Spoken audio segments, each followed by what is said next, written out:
song for my land. I want everybody, get up out your seats.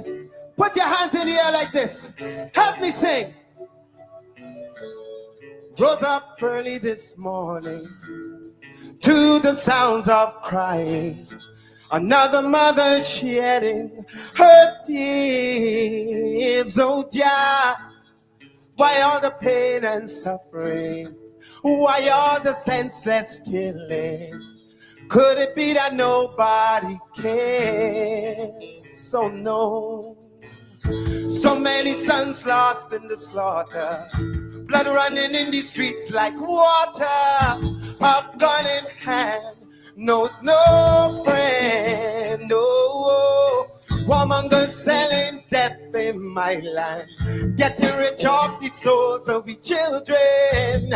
Can you tell me when will it end? Sing! How many more jobs must carry this load? Oh, yeah.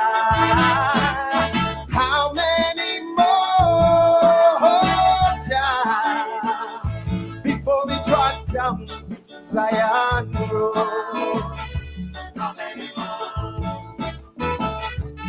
Sing wayo, wayo, wayo.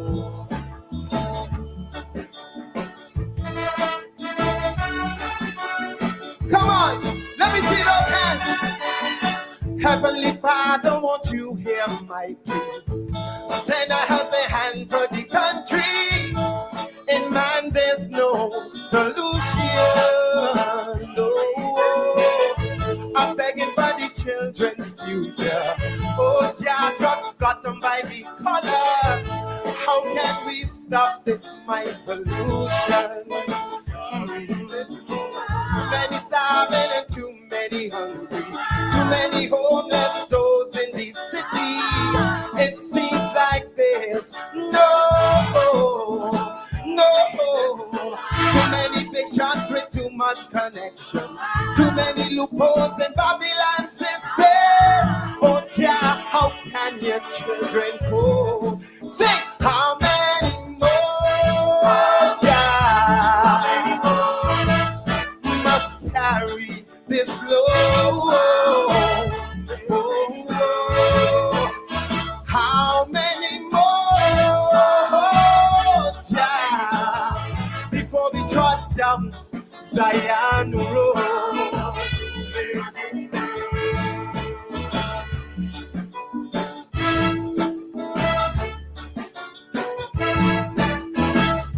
What you?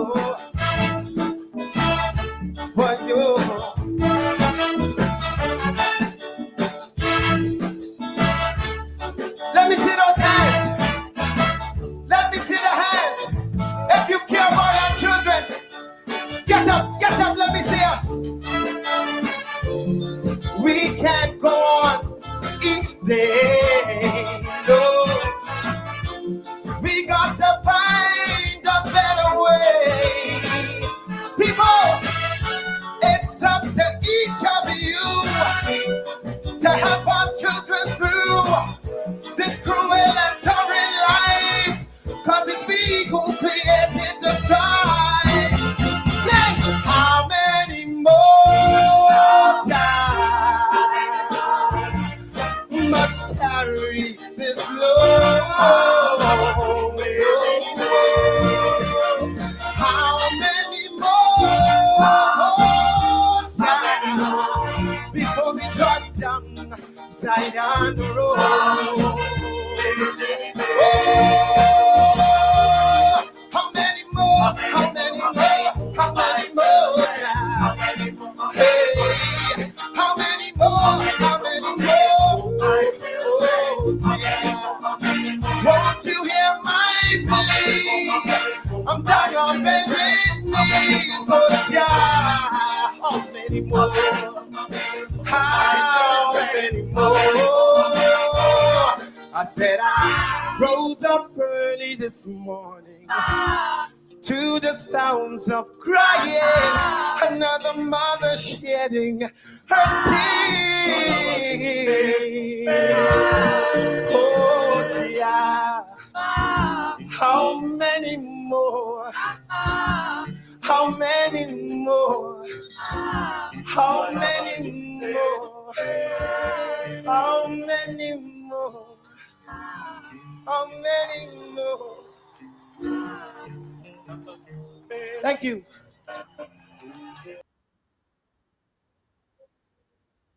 How many more? How many more? It seems as if we've been singing that anthem forever, from the shores of Africa, across the dreaded Middle Passage, onto the plantations of hell, to the present. We've been asking, how many more? How many more? How many more? Bob Marley said, woman, hold her head and cry,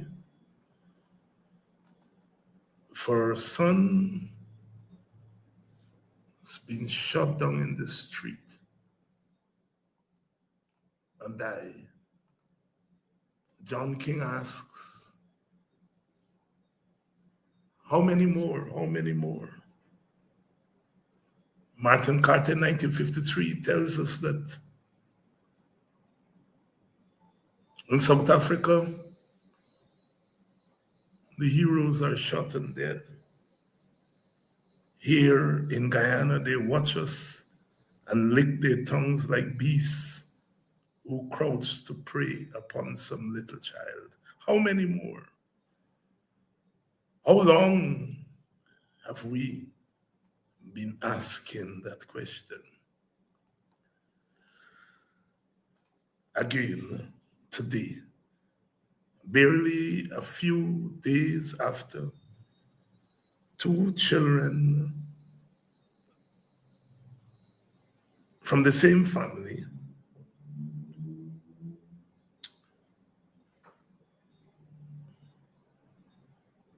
died by drowning through the neglect of the government and the state. And we played John King's anthem, how many more? How many more? And here we are today.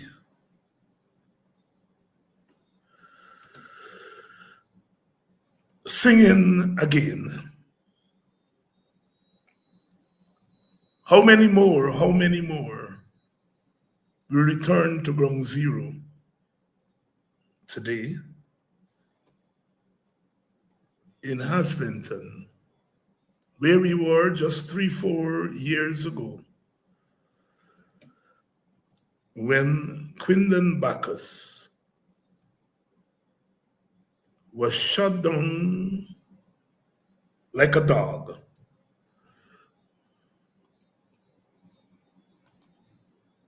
And today, we were back in Haslington. Another young man picked up by the police on Friday.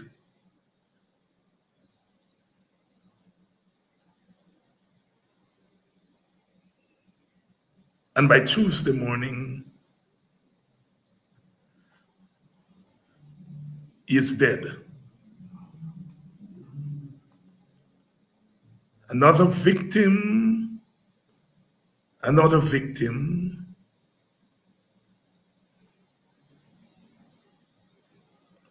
another victim at the hands of a brutal government and state.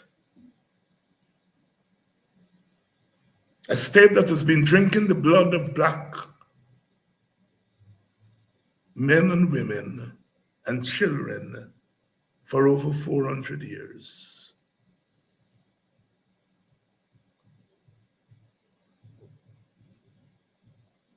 As I watch the angry faces of young men and women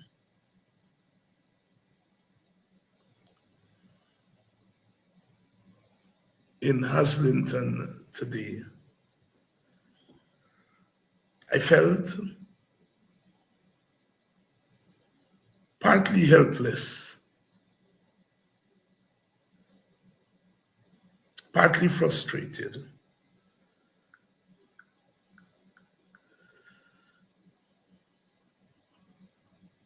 Because what can a political activist,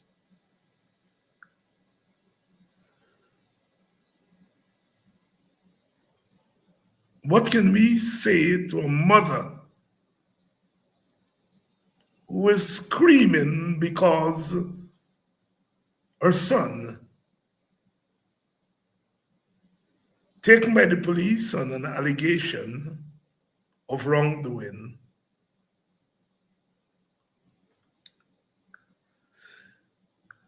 but not coming back home to her? And that she turned up this morning expecting to go to court where her son was expected to answer charges. But instead, she was detoured to Enmore Hospital, where a doctor told her, your son was brought here dead hours ago.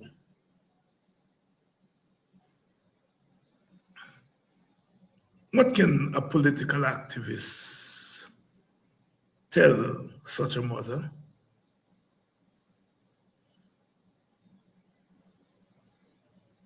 As I stood there with Attorney Ronald Daniels,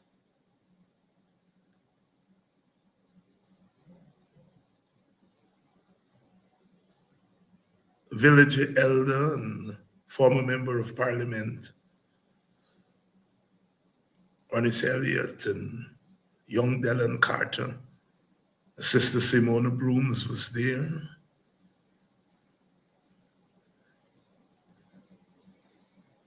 As I stood there and listened to stories from frustrated young men who tell their own stories of being in police custody and being beaten, and speak about their friend who didn't have a police record,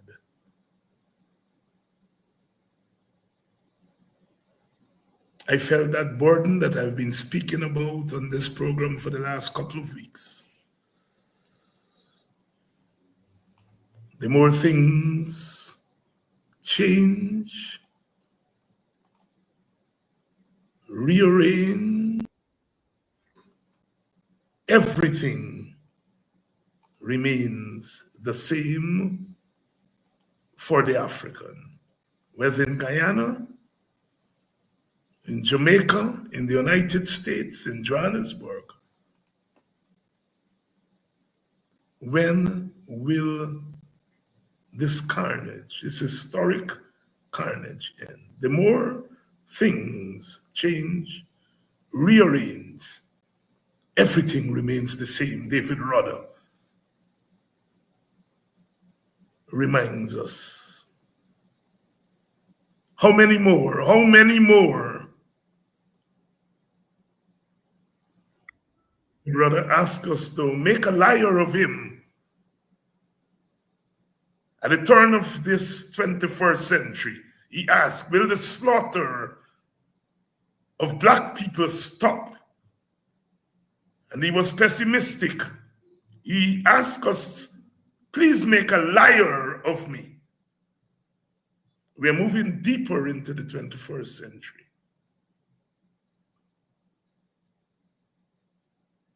And we're still to make a liar of David Rudder.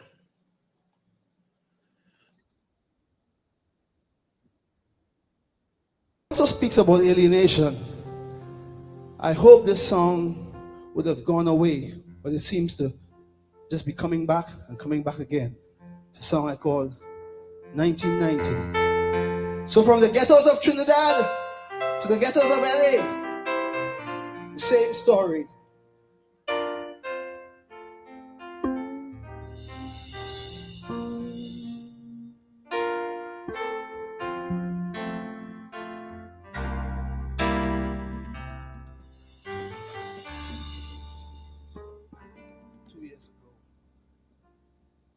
Nuclear warhead, do I see it torn down? And there's an army in retreat.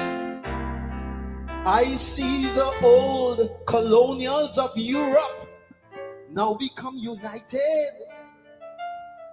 And that word, perestroika, it fills the streets.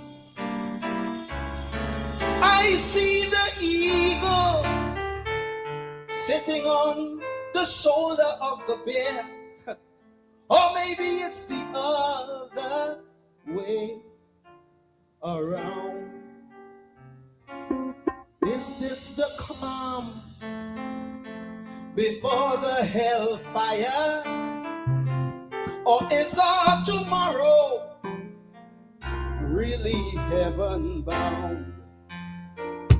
But 1990, the blood still flows in Bogota, and from Beirut to Johannesburg, the river don't stop.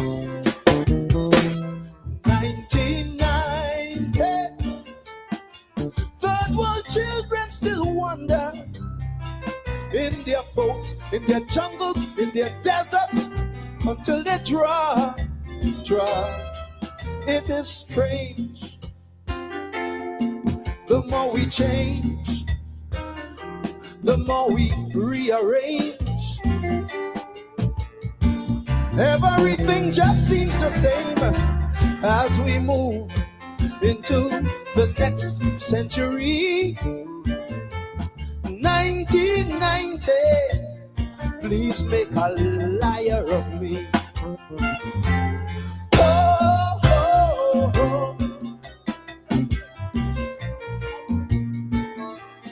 Oh, oh, oh, oh, yeah, yeah.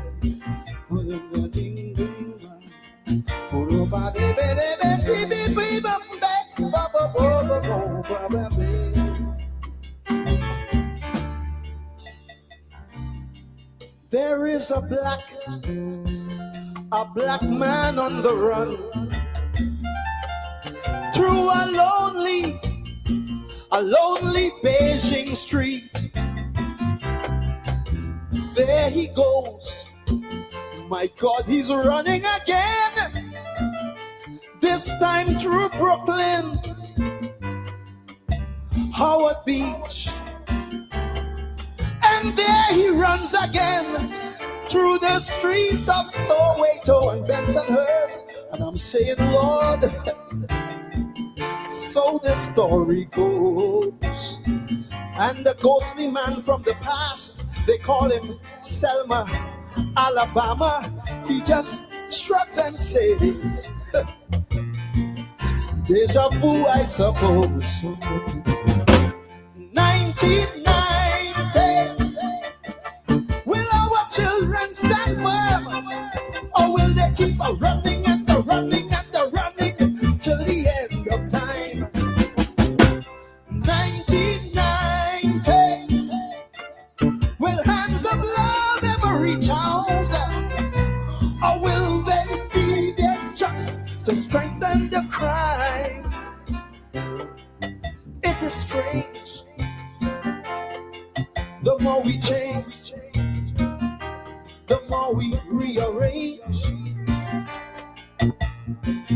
Everything just seems the same as we move into the next century.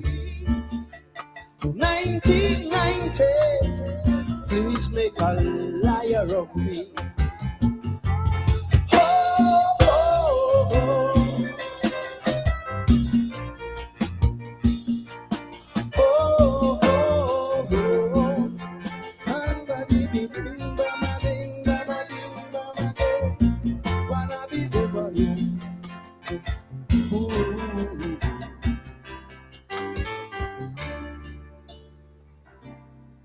LA's burning down. It reminds me of Harlem and what's in the 60s. Same problem, same country, and king. King is still the name. People shouting power, power to we the people, and equal rights and justice is still the game. I remember over 25 years ago, America stood up and said, this won't happen no more. Now you tell me, what have we become? Will the beast always defeat the beauty? Is this land just another house of the rising sun? 1990, will we see a tomorrow where our children will truly be free? 1990, is it joy, is it sorrow? As we move into the 21st century, I'm saying it is strange. The more we change, the more we rearrange, everything stays the same as we move into the next century. 1990, make a believer of me.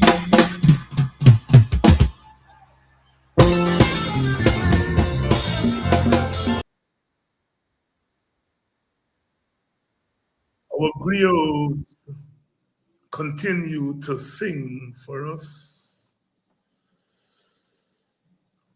Over 4 years ago, the Guyana government stood in Haslington and told the people this wouldn't happen again. I was there when the Prime Minister stood at the market square in Golden Grove and told the people of that community, never again. Sadly, since then, we have had the shooting and killing of young men in Linden, the murder of young Adriana Young, the drowning of the 2 children, and so many more. Will our children,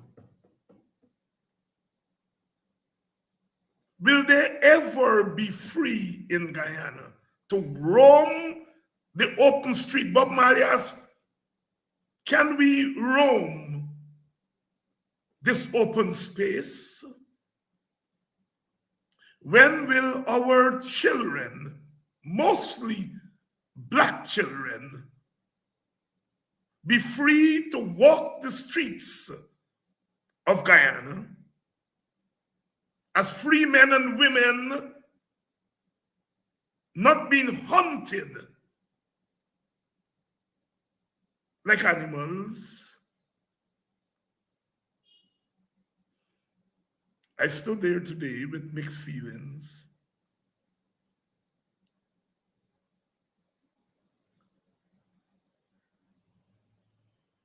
Mixed feelings.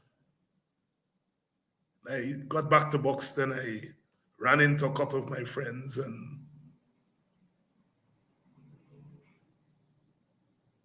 I asked for a drink.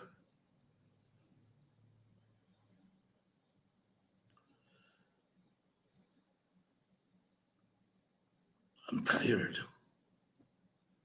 I've been doing this for too long. For too long.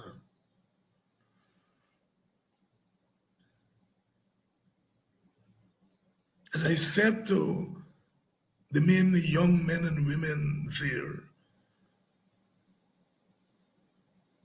I can't tell you what to do. And nobody should come here and tell you what to do. What else do you tell them? They have seen that story. They have experienced it themselves. Some of them have lived to tell the tales.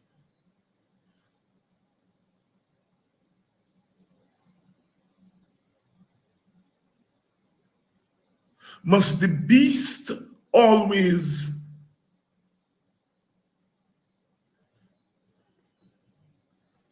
defeat the beauty? I watched that mother who remembered me and reminded me that she was one of the main protesters during the Quindon Bacchus protest. She said, Dr. Hines, I met you during the Bacchus protest. You remember me? I looked into her face and I remembered her. Could she have known that a mere 4 years later, her son would be snatched away from her in similar circumstances? From everything that we heard, this young man was picked up by the police on an allegation of wrongdoing. And from everything we heard, they began to beat him from the time they picked him up on Friday. And by the time they deposited his body to Enmore Police Station, Enmore Hospital, his body was cold,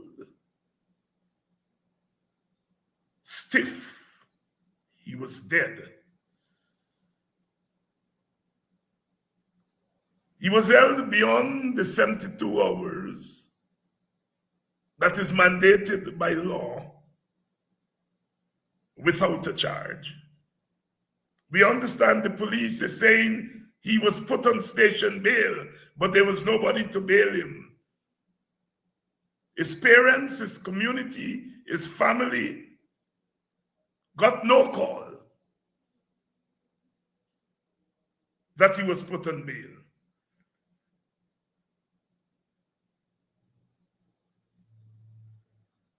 His mother was told to go to look for his body, not in court to answer the charge he was alleged to have committed.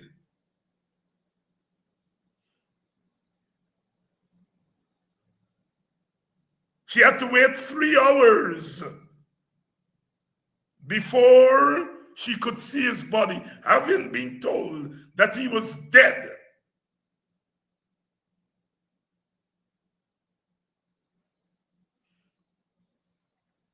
What can a political activist tell such a mother?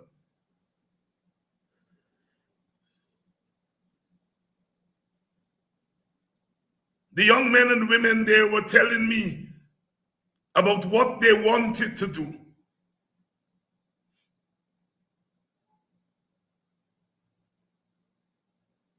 The frustration as we were taking our leave, a senior police officer greeted Mr. Daniels, Ronald Daniels, the attorney, and greeted me.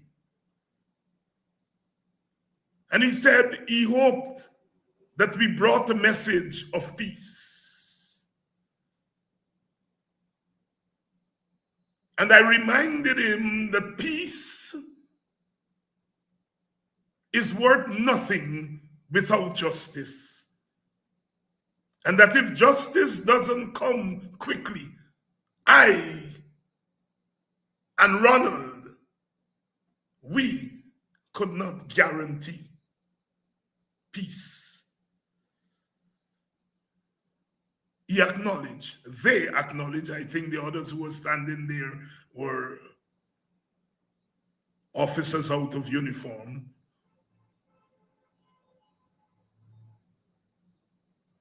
Everyone is crying out for peace, but none of them is crying for justice.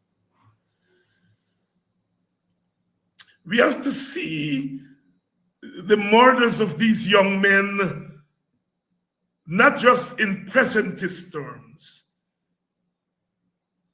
but in historical terms. I go back to the Middle Passage. I go back to the shores of Africa, because the police brutality started then and has never abated. I hear some wise men and women reminding us of the terror in our country and asking why our leaders are spending time on petty things such as lawsuits when people are suffering in our country. And I ask that question of the very purveyors of that message.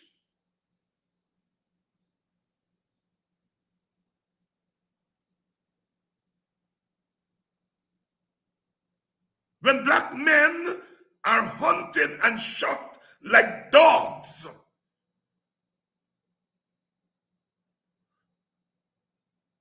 where is the cry for the black man?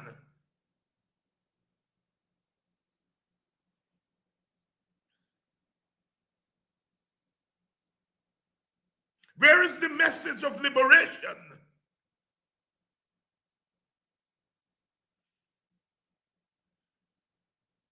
We've been doing this too long.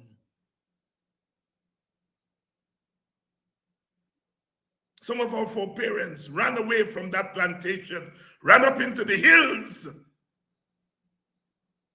ran into the bush, and waged war against the plantation as free men and free women. The hills of Jamaica, the bush of Berbice, Baracara. They did not take the terror sitting down. I ask of my fellow leaders,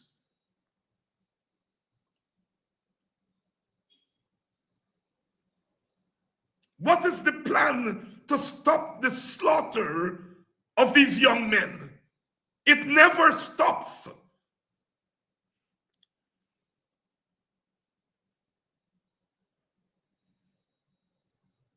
Last night I emptied my belly on what I call idle politics on social media.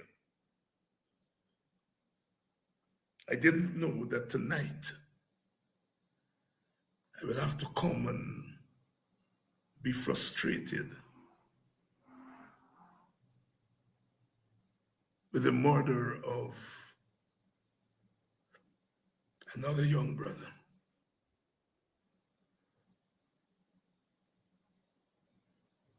Every citizen in this country is guaranteed rights under the Constitution. But some citizens are more protected by the Constitution than others. Or let me put another way. Some citizens are less protected by the Constitution than others. I said last night, those of you who kept my company last night heard me, that the people's whose homes are being bulldozed are people of a certain group, of a certain kind. And we still are afraid to say it. 90% of the homes that are bulldozed and more are people of African descent.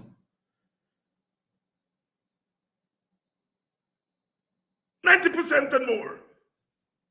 90% of more of the so-called extrajudicial killings in this country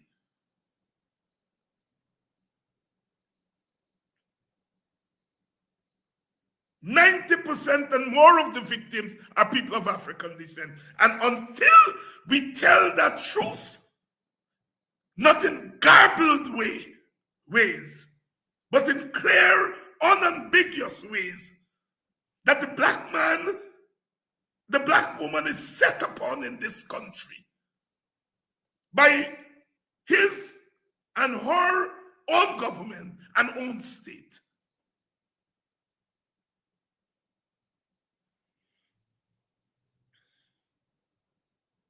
If he must die, then let it not be like hogs, hunted and penned in an inglorious spot, while round us bark the mad and hungry dogs, making their mock at our accursed lot. The words of Claude McKay, the Jamaican Caribbean poet and artist. If he must die, let it not be like hogs. We must die. If he must die, let it not be like hogs, hunted and penned in an inglorious spot, while round us bark the mad and hungry dogs, making their mock at our accursed lot. He goes on to say, if we must die, let us nobly die. That even the monsters we defy shall be constrained to honor us, though dead. We have got to move to higher ground.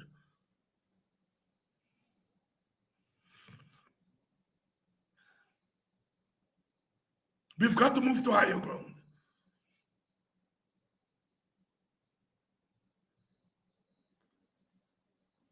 If those people in Haslington or in Friendship were to venge their feelings publicly, and some piece of government property is damaged, their ethnicity would be plastered on our newspapers. But when they're killing them like dogs, they're identityless. They don't have identity. And the media, the political leaders on all sides are complicit. Complicit in that conspiracy against the African. They kill us and we are identityless.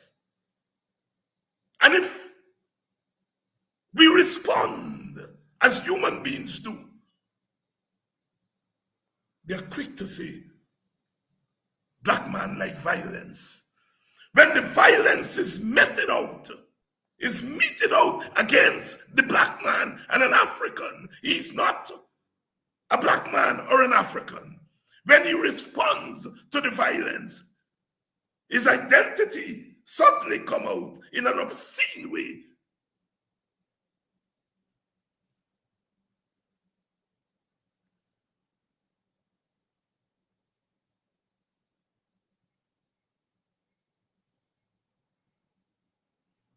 I've been saying on this program, the small party that I belong to has been saying, if this thing is going to stop, it's black people who have to stop it.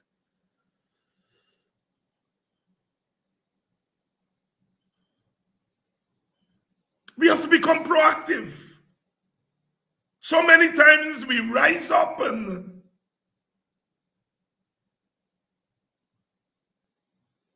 they wait us out or they buy us out. And then we go down to low gravy. They're wicked to use the power of the state to kill us, and having killed us, then use the resources of the state to buy our silence.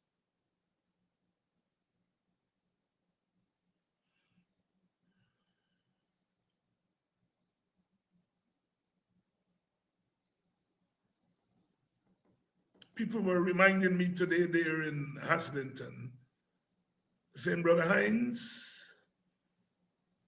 even some of the people in this crowd were calling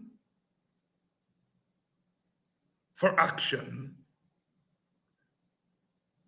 Even some of them are planted here to goad the crowd into so-called action, to give them an excuse to shoot at our people again.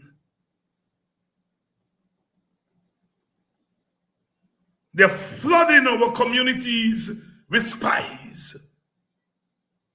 They're flooding our communities with traitors. I've said over and over again, I don't care, I don't mind which party people decide to join. I reserve the right to join whatever party I want, and everyone reserves that right. But having joined your parties, when you become agents of destabilization of your own community on behalf of those parties, that's when I have a problem with you.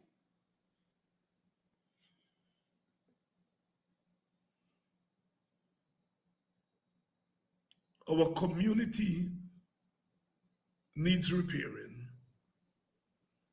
And tomorrow at the United Nations in the morning, the Ghanaian Prime Minister is going to move a motion at the United Nations to get that body to put its weight behind the reparation of the Black community across the world. Tomorrow morning, Ipadeji is going to carry that event live. But even as the Ghanaian Prime Minister is alerting the world to the racism that is meted out every day to Black people across the world, we here in Guyana are mourning the death, the murder of another African soul. Murdered by the state, murdered by his government that told the United Nations that all is well with the Black soul in Guyana. Those liars. All is not well tonight in Haslington, Golden Grove, Nabaklis. Our community, the Black community, needs repairing. This is not to deny that the broader community also needs repairing. But there's a certain kind of repairing that the Black community needs. No other community, not our indigenous brothers and sisters, not the Portuguese, not the Chinese, not the East Indians, have to suffer this daily indignity of being killed, murdered by policemen, agents of the state. Oh my God!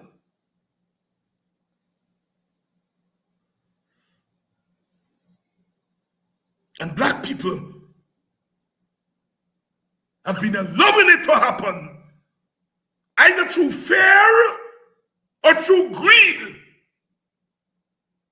A killer knows that he can kill and then go to the family and offer them money to quiet the killing. It's a dirty, stinking secret in the Black community that we have got to deal with. I'm not holding back tonight. I'm not holding back tonight. And that is why they continue to murder us. There is no incentive by the state, by the government to stop it, because they can do it and give us a couple pieces of silver to shut us up. They can pay destabilizers to come in our midst and to tell of our plans. That's why they do it, black man. That's why they do it, black woman, because they feel that they have the measure of us.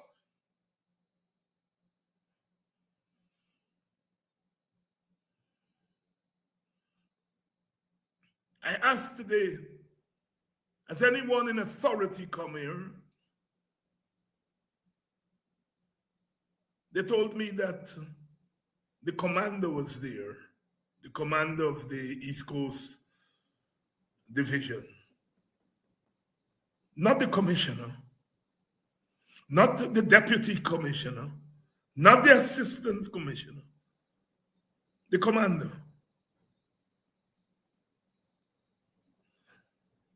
It's not a big deal. It's not a big deal. Has anyone from the ministry come? No.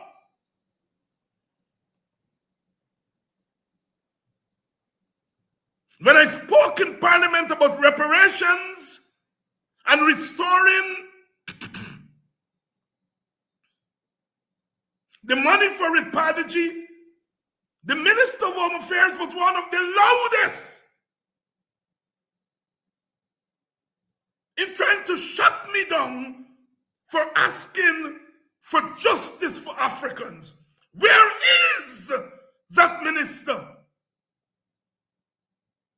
One of our own, our brother, our son,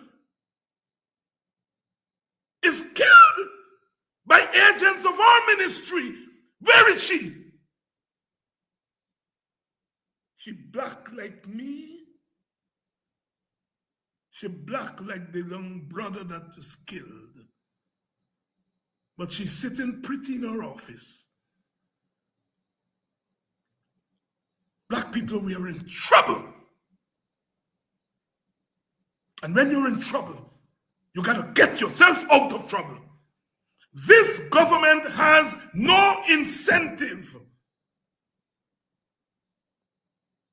in stopping extrajudicial killing in this country, especially among Africans. The people at Haslington and my friends, some of my friends in Buxton reminded me as I went back into the village, they reminded me if this incident had occurred in an Indian village, you would have heard the sirens of all the ministers of the cabinet going to visit that village.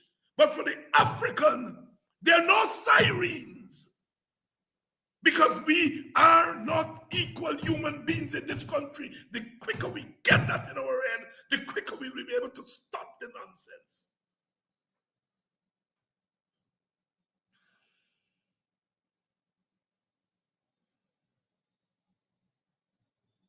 People talk about all things as they must. People talk about Exxon Rob in Guyana, they must. People talk about the violence in the country, they must. People talk about all the things that are wrong in this country, they must. But at the back of the line is the murdering of black men and women in this country. It's far back. It's way back.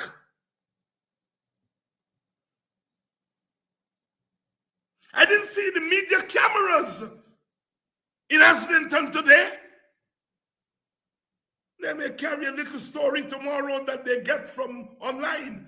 But they did not visit Ground Zero because that place is not a place of human beings in their consciousness and subconsciousness. It's not that they wake up and say those people in Haslington are not people, but they're way down on their agenda. You measure Our country, our people think by their actions.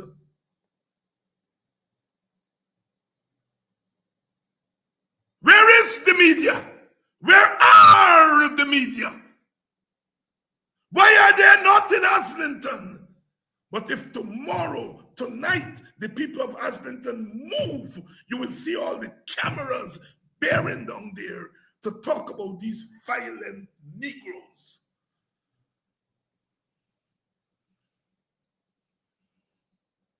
That's the hypocritical status quo we have in this country.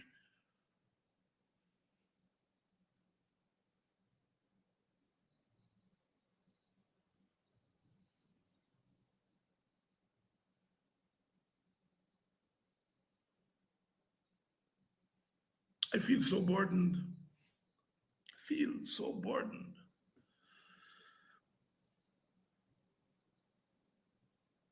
I feel so burdened.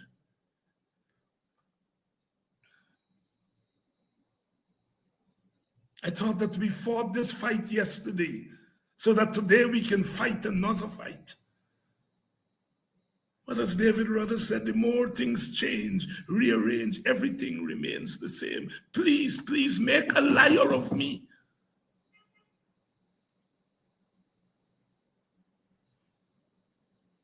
If this is going to change, black people will have to change it. If the laws are going to change to make the police behave properly, then black people have to change it. Black people have to fight to change the laws. If the application of the laws will be done in an equitable way, then black people have to fight for that. If the mainly black policemen and women who murder black men and women, if that is to stop, then we black people have to stop it, because those policemen, mostly men, they are our brothers, our husbands, our sons. We gotta stop it.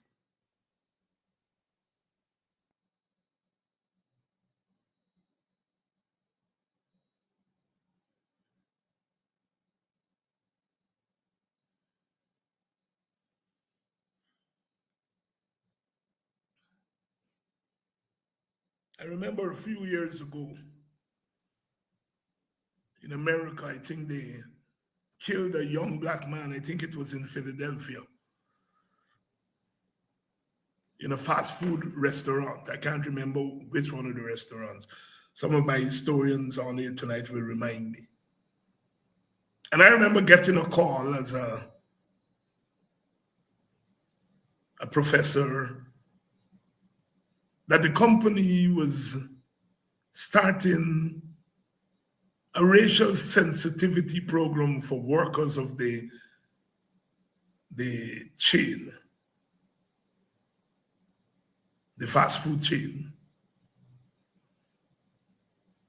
And they wanted some of us in our Black Studies department to participate in that program. I will no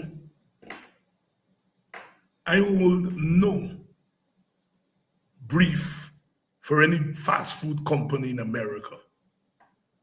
But at least they recognize that employers of the fast food store needed to understand Black history, Black culture, and Black civilization.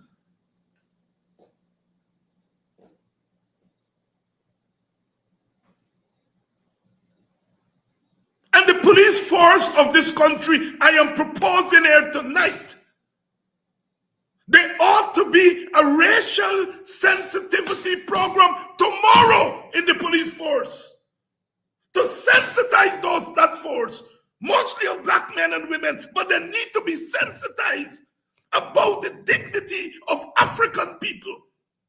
People are going to say, well, what about Indian people? What about Amerindian people? Well, Amerindian people or Indian people are not the victims of extrajudicial killing in the police force.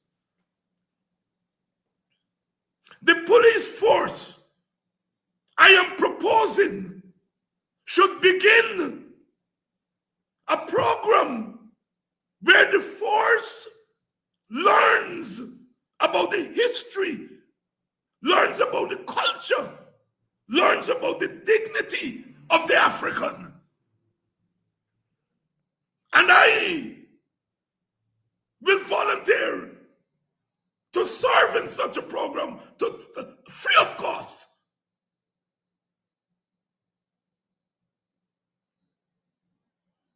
It's not going to stop the killing tomorrow.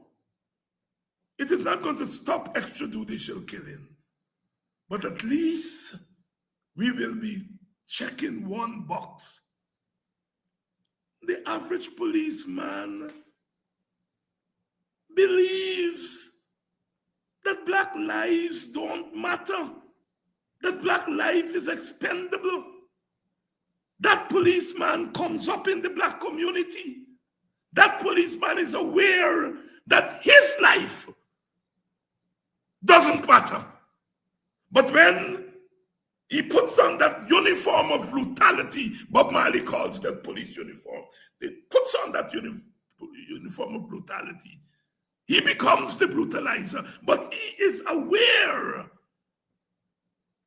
of how the larger society thinks about him. So he, that black policeman, needs to be educated about his own value as a black man. And so I'm proposing one of the ways to begin to deal with this carnage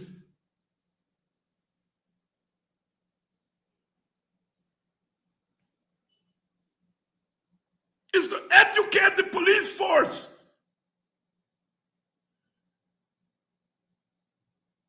about the equality of the African, the humanity of the African. I've said it, Padaji. I said we need to have in the school curriculum African history, African culture.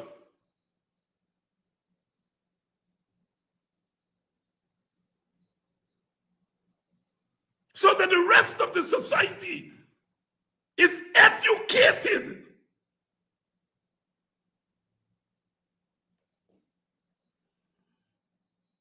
about African dignity. Stokely Carmichael in 1965, after the passage of the Voting Rights Act in 64. In 1965, he was asked by the media, Brother Kwame Ture, Brother Stokely Carmichael, he was asked by the media, what do you think of these laws? Will they help the African community? And he said, those laws are not for us. We always knew we were equal. Those laws are really meant for white people who didn't and do not believe that we are equal human beings. We black people know that we are equal human beings. But the rest of the society, the status quo, some of our own people do not think that we are equal human beings. It's not accidental that the police behaves differently in other ethnic communities than they do in African communities. So different value system in their heads. The value of the African life is different, markedly different from the value of other lives. Nobody wakes up in the morning and says, I'm going to kill some Africans. I'm going to go to Islington and arrest a young man and kill him. But having arrested him, they don't see him as a human being, a full human being. They don't see him as a full human being. His life doesn't have the same value in their value system.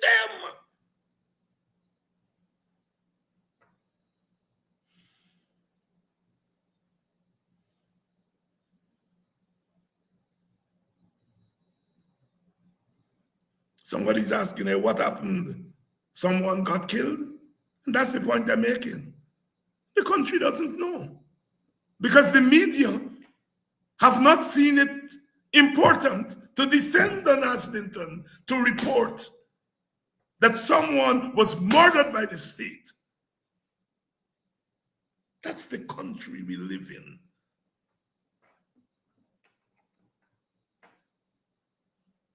I've said on this program, and I've said it over and over, I have the greatest respect for policemen and women.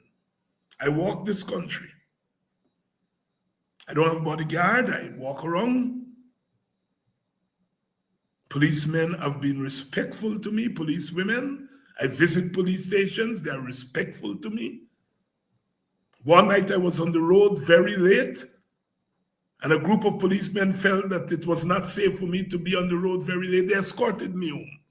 I'm not a big official, but they escorted me home. It was after 12, and they felt that somebody like me should not be by myself on the road at that time. I do not hate policemen. I love policemen. They're my brothers. They're my sons. So I want to go on record that I don't have problems with police in Guyana. And many of us don't. But the police as a collective, I'm not talking about individual policemen and women. The police as a collective has a certain mindset. Police was formed, the Guyana Police Force was formed in 1839. What was the year before? 1838. What happened in 1838? The black enslaved population was freed in 1838. There was no need for a police force before then, because the individual slave master was his own policeman. But once those who were enslaved were now free, the view of the white colonial establishment was that the black man could not exist in a state of freedom and he needs to be policed. And if you look where police stations are, they're either in black communities or in close proximity to black communities. So the police evolves as an institution with a certain anti-black bias that finds its way into the triggers and the bullets. So only the black community can stop this. We have to agitate at the level of legislation to strengthen laws, to protect the lives of African people.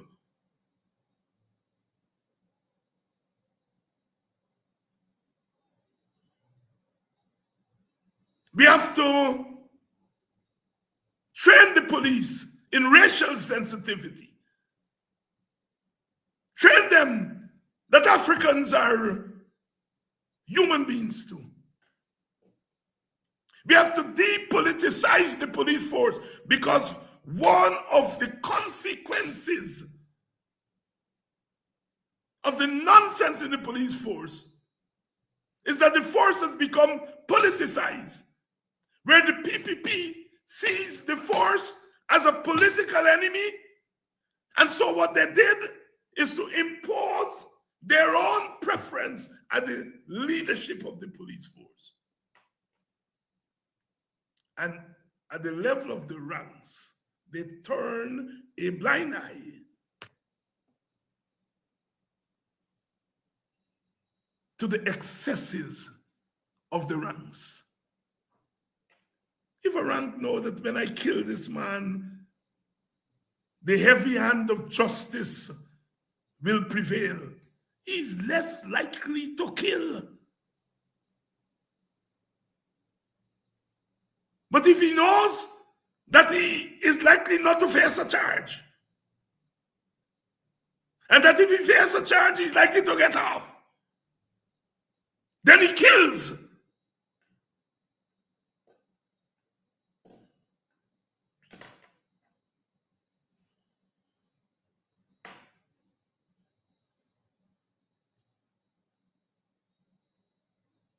We have to work on the policeman and woman in our communities.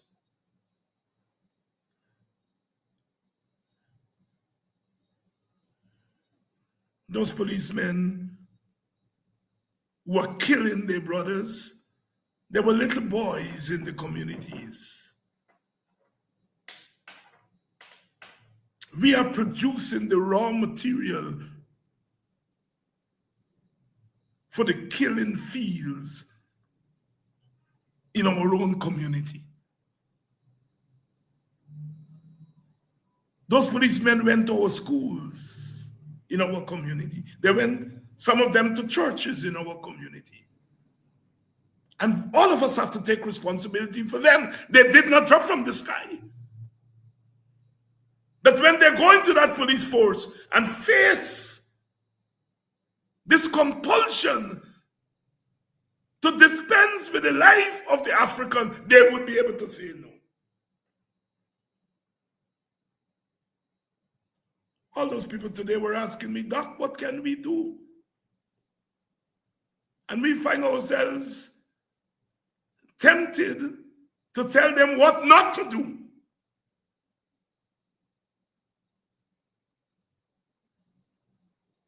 They're asking what to do. And I am merely suggesting some small things to be done.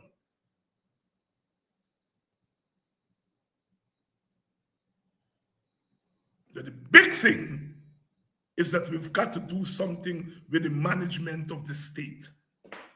The PPP cannot. The PPP cannot and must not continue to be the sole governors of Guyana.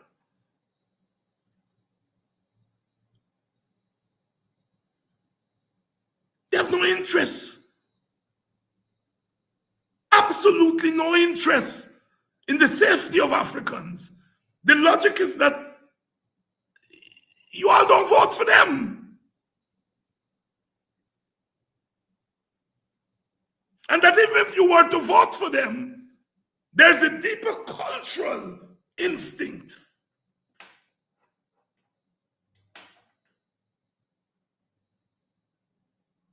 that guides some in the hierarchy of the PPP party and government. The PPP on its own has no interest in stopping the extrajudicial killing of Black people. People must vote for who they want to vote for. People must join whatever party they want to join. But when you go joining the PPP, know that you are joining a party that has historically shown no appetite to stop the extrajudicial murder of Africans. And you are going into a party to be complicit, either silently or not silently, with that.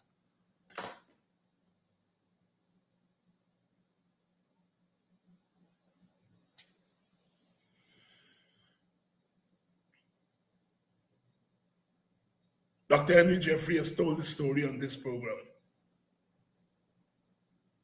When the PPP government wanted to put an end to matrimony, which is always a Black man thing,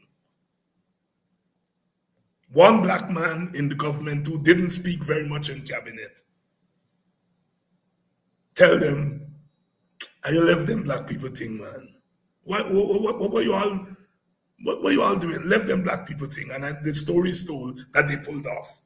Because a Black man in the PPP raised his voice and said, "Leave them Black people thing." The Black men and women in this present PPP will they raise their voices?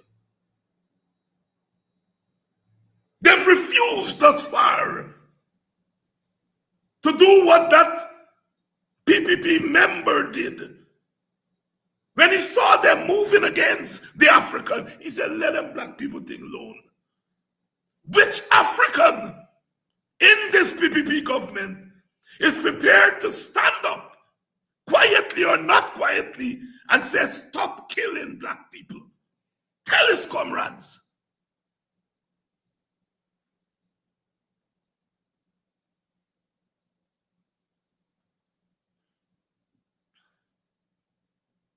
We have plenty opposition party.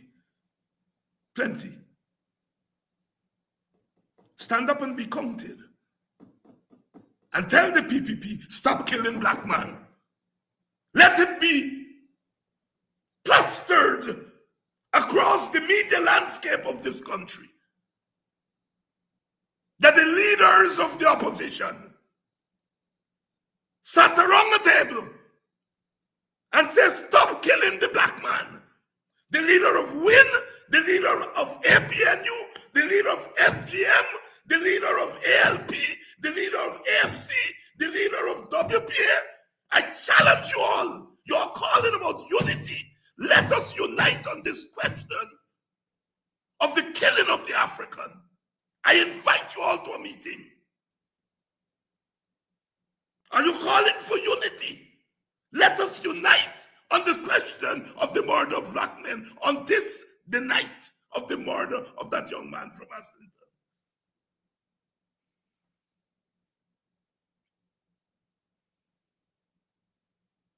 I don't want any chat and talk. Action.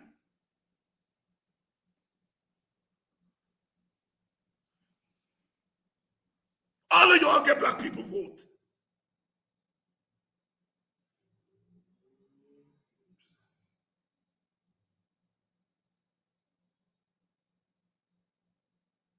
The hypocrisy that passes for politics, the idleness that passes for politics, has contributed towards the escalation of the demise of African people and poor people in this country. I challenge the leader of WIN, the leader of APNU, the leader of FGM, the leader of ALP, the leader of AFC. I challenge you all. You all want unity? Here is an issue to unite on. Bet you, I bet you, I'm not being a make a liar of me. And you all black people, you all got to start, those who will give you all for, hold them at a high standard.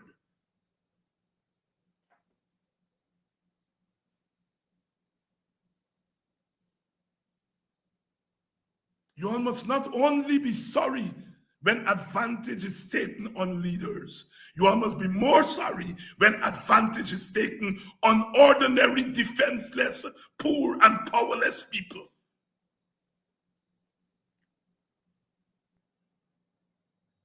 The PPP takes advantage on all of us.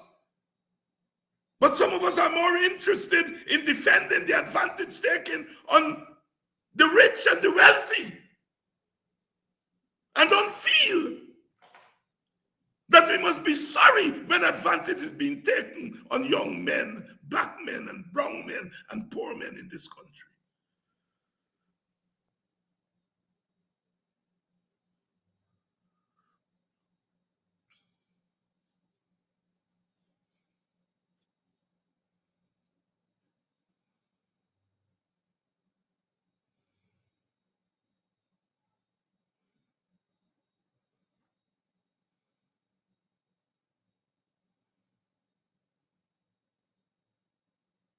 Where have all the flowers gone?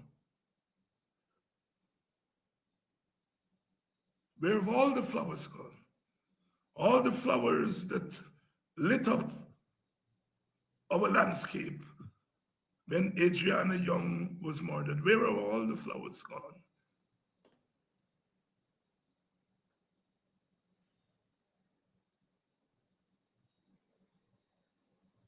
Another child of God is snatched away by the wicked hand of the state.